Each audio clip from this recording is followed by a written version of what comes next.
Greetings, everyone. I want to thank each of you for joining us into this lab conference.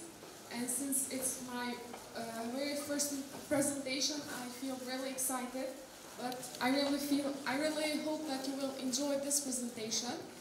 Here will be to unlock the potentials of RESTful web services with Java. But first, let me say a brief introduction to myself as well.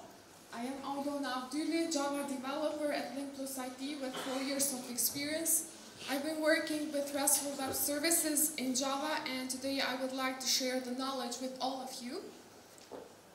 Let's start with an example. And have you ever wondered yourself how your favorite apps works in general and what's going on background, how these are implemented, and all these things, for example, while we are trying to search in Google, listening music on YouTube, or while we are trying to scroll through social media, Facebook or Instagram, this is all done thanks to RESTful APIs, as you can see here. Now, let's see a bit the history of what was before REST. Before REST, it was SOAP, or SOAP that stands for Simple Object Accessing Protocol. It's a protocol that is used for communication over the internet between software components or between client and servers. It has its own standards, like a strict standards that it's used. Then, thanks to Roy Fielding, that made the life of developers much easier by introducing for the first time on his doctoral dissertation the REST concept. And let's see what REST means. What does REST means, or what does REST stands for? REST stands for Representational State Transfer. We can say the REST is an architecture style that is designed for network applications. Then we have the other concept that it means RESTful. What do we understand with RESTful is the systems that use this. We refer to the systems that follow these principles of REST architecture by making that more flexible and scalable. Then we have RESTful APIs. RESTful APIs utilize these principles to let us manipulate and manage the web resources. The communication over the client and server is done using the HTTP protocol. Let's start and see why we should use REST. These are some benefits of RESTful web services. One of them is simplicity. Why is simplicity? Is because it's easy to understand, it's easy to maintain, and very easy to implement. Then the other one is scalability, because it can handle the increased traffic on large-scale systems without losing the performance. This is why these RESTful web services are scalable. The flexibility, we can say that SOAP was the protocol that was using only and supporting only the XML data format, but on REST we have the multiple data formats supported, like XML, JSON, HTML, and so many more. About this, we have the standardization and caching also.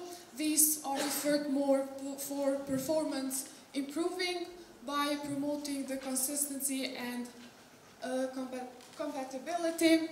So I can say you're still using SOAP, you better take a REST. No offense to SOAP, is just a joke. What are some key concepts of RESTful architecture? One of them is resources. Resources is any information, any piece of information that can be accessed via URI. Then the other one is uniform interface. Uniform interface is a standardized interface, or we can say like a common language that it shows the communication between client and server. And we have the HTTP methods as a key concept, like operations, get, post, put, and delete, that are used for interacting interaction between the resources. The other one is representation. As we already said, the resources presentations supported formats like JSON, XML, and layered system.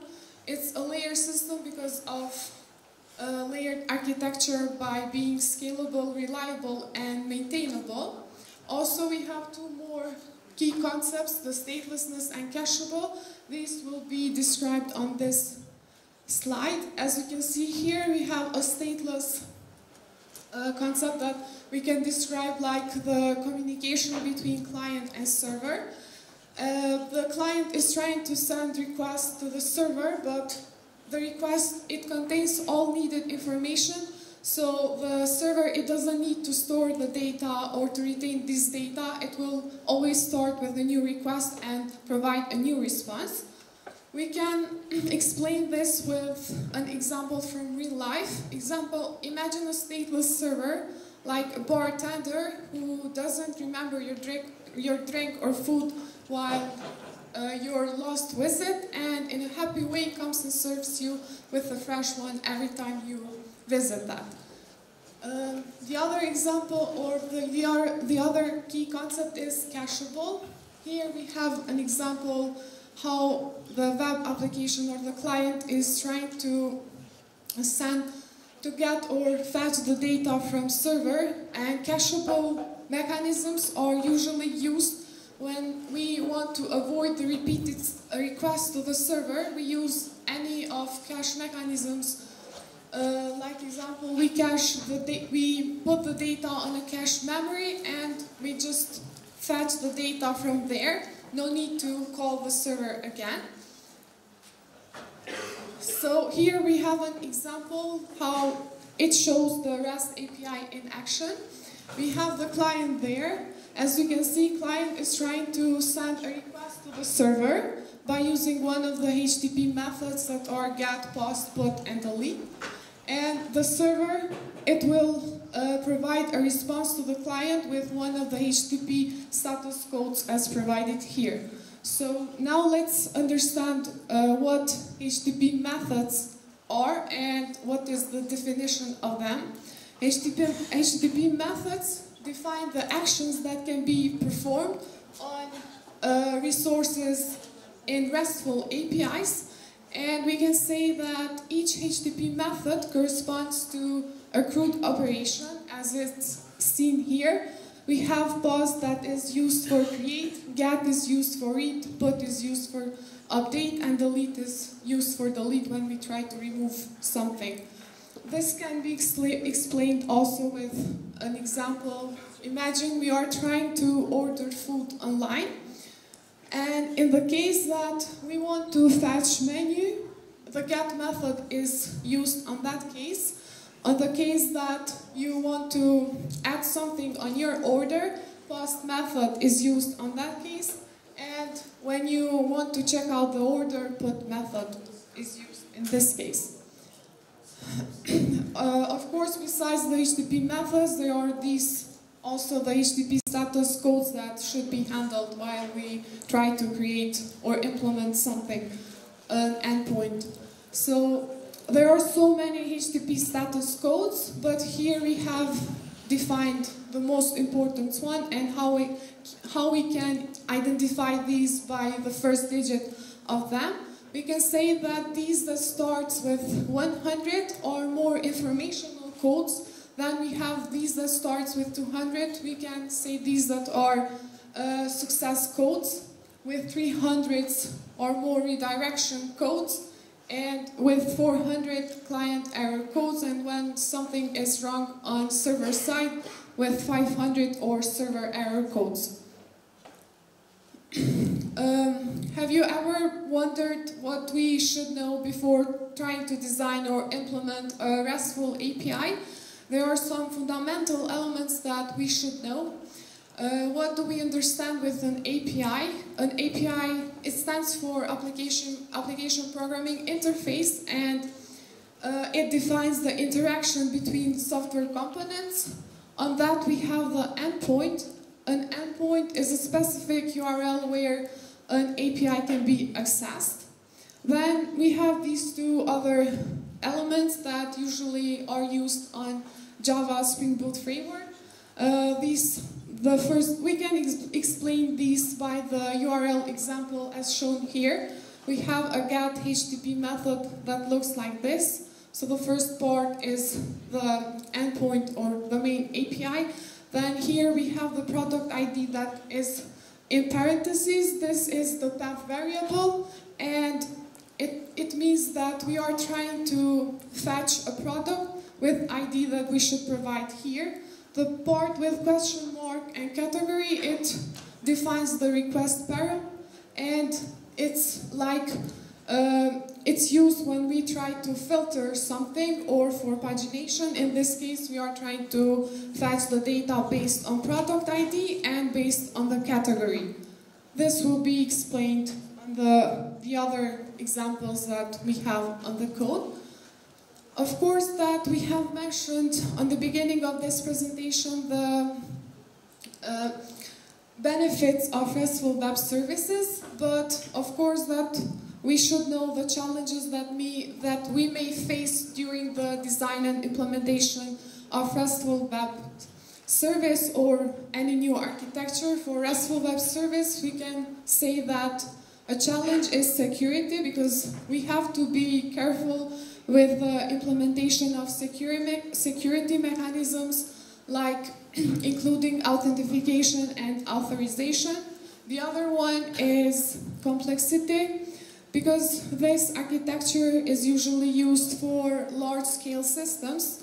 We have to be sure that we're creating consistent URIs and designing these and implementing with the consistency.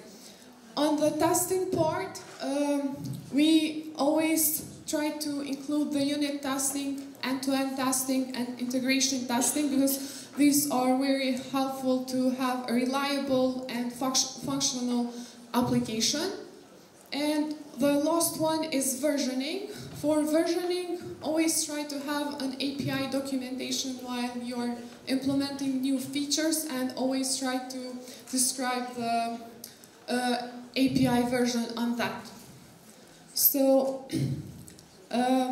enough theory, time to see code. On the design and implementation, I have tried to implement two simple methods that are part of CRUD methods, create and read.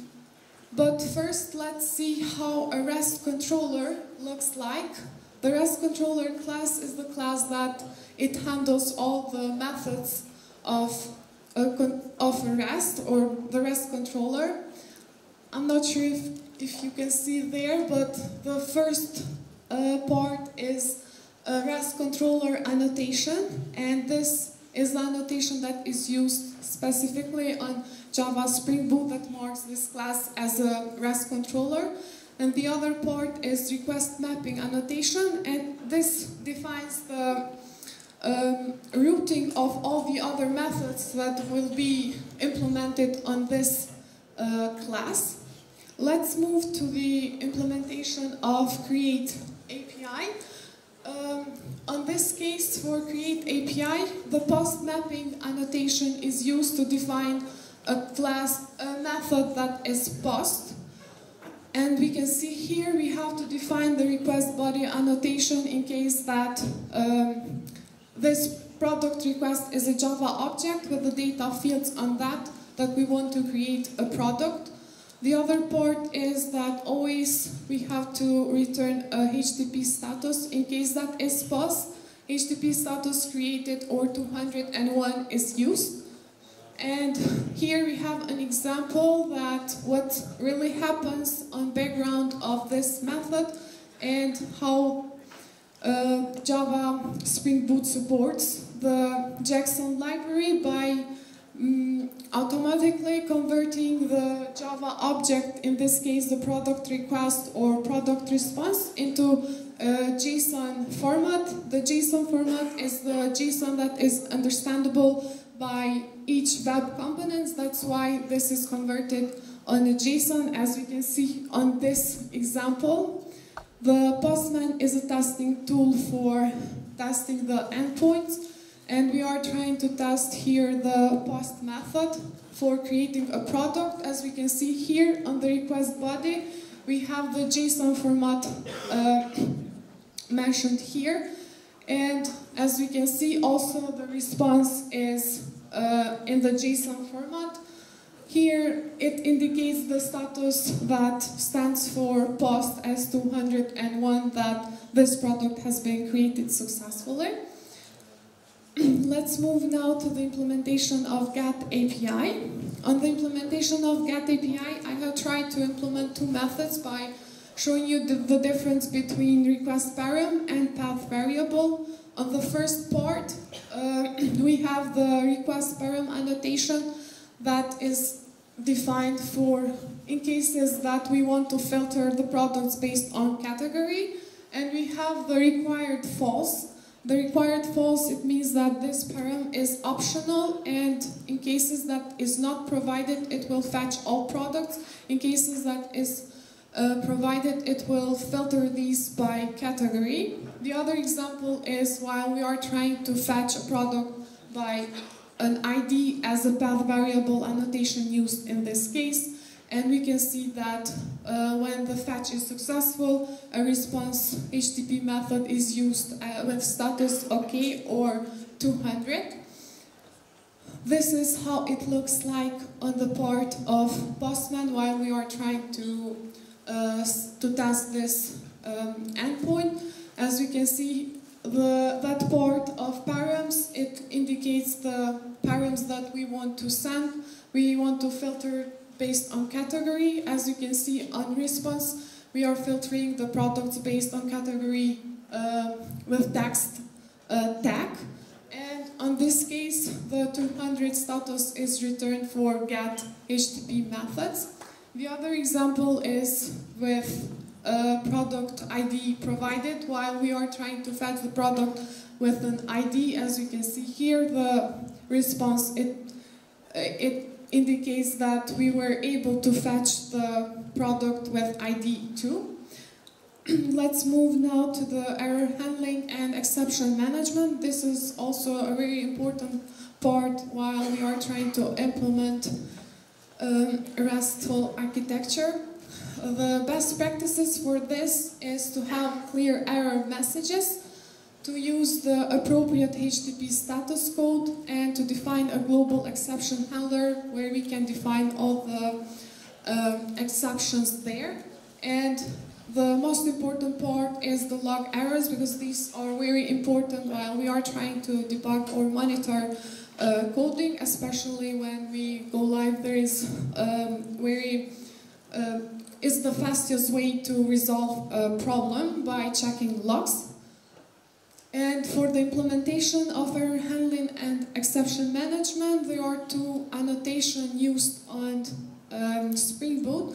REST controller advice that marks a class as a global exception handler, as we can see here on this example. And the exception handler, it handles the specific cases. In this case, we have the not found or 404 error code.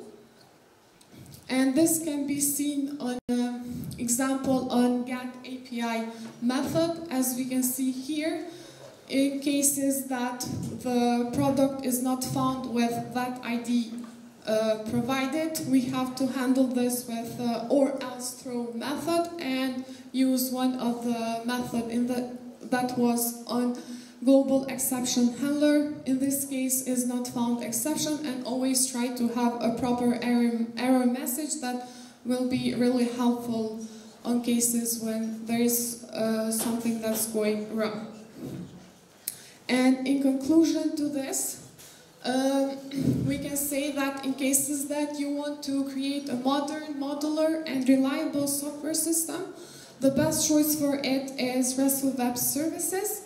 But always remember that the key to a successful RESTful API is to have clear design, consistent conventions, and understanding the HTTP protocol.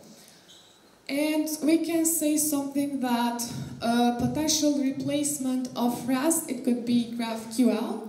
GraphQL is a query language that was invented by Facebook in 2012. And the difference between GraphQL and REST is that GraphQL, it supports the cases that you want to minimize the request and the responses sent to the server.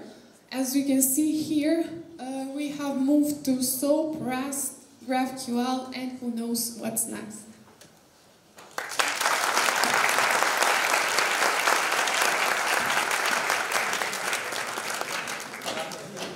I think, Alyona, you said that this is the first time you are presenting in front of the big audience. Am I right?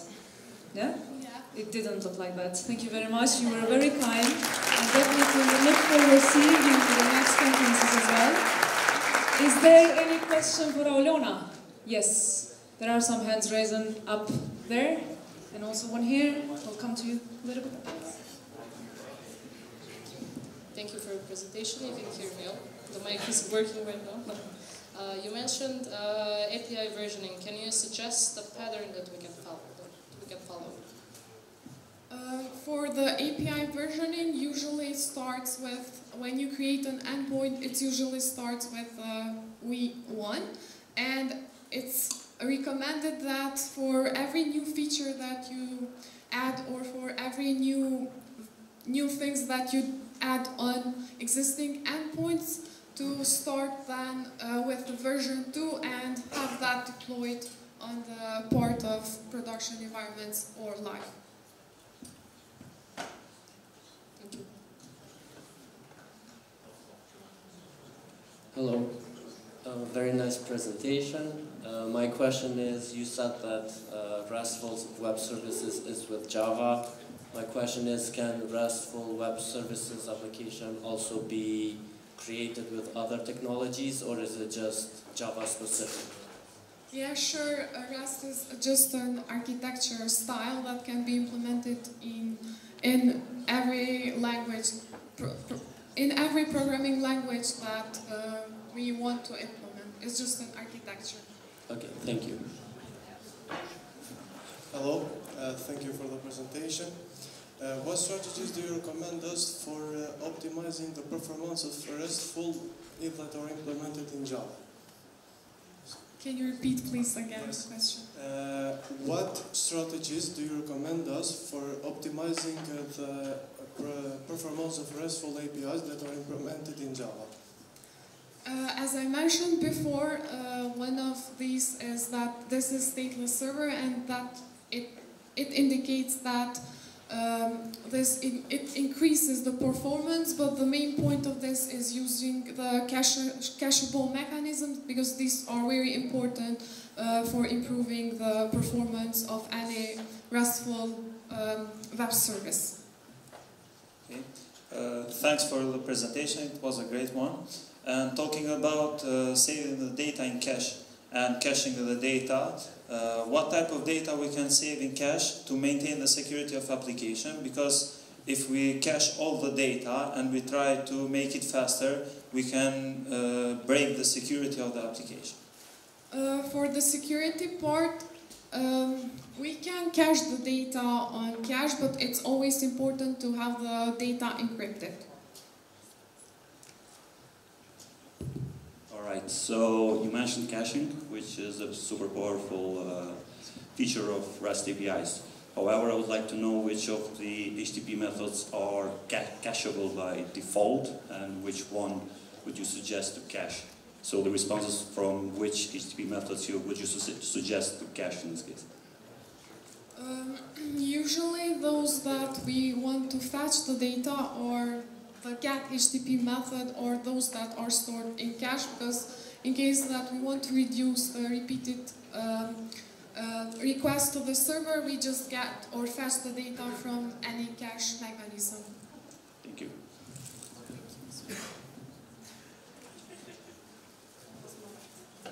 Do you see any risk of RESTful API being always stateless in all the cases? For example, let's take as example the authentication process. So you provide some credentials, you get a token, and that token is stored nowhere in the backend, and somehow that token gets exposed. So having the stateless approach means like you cannot invalidate it in case you want to break the session. And comparing with previous session mechanism where you can just delete a session and the authentication will be also broken. Do you see any risk there?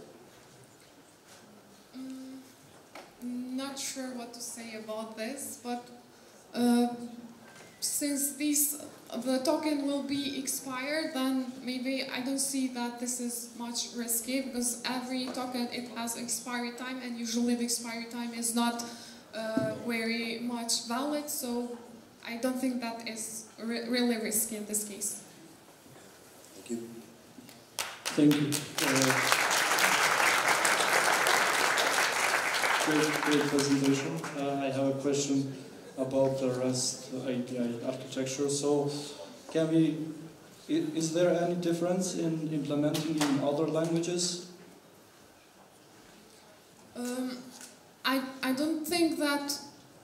I have been working only with Java since I've started on this career, but these are main concepts on every language that every developer or backend developer at least should know while trying to implement. So the main concepts and principles, I think they are the same on every language.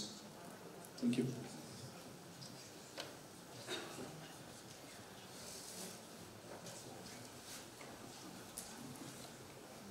Hello, great presentation.